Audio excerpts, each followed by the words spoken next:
Non mais c'est un cauchemar les gars. C'est un cauchemar.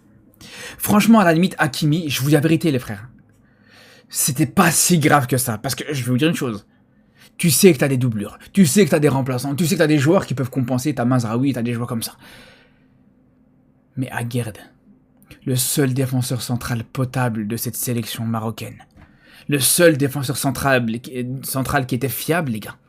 Il se fait une pubalgie. Franchement les pubalgies là, ça me pourrit la vie en ce moment. Je vais pas vous mentir les gars. Entre Yamal, qui a cette fameuse pubalgie qui traîne depuis facilement 2 mois maintenant. Et maintenant Aguerd.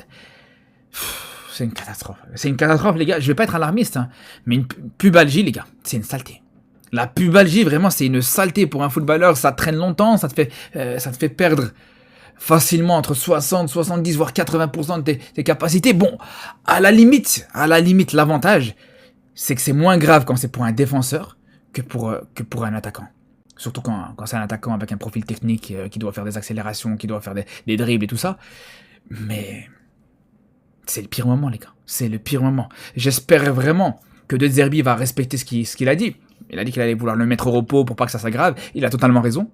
Ça doit bien se gérer. Et j'espère qu'il va vraiment le faire, les gars. Parce que sinon, non seulement tu pourrais perdre. Je dis pas qu'il sera forfait pour la CAN, mais tu pourrais perdre un gros pourcentage des performances d'Aguerd sur la CAN. Et ça serait vraiment un gros risque. Et même pour la Coupe du Monde aussi, ça peut le traîner sur toute la saison, cette saleté, les gars.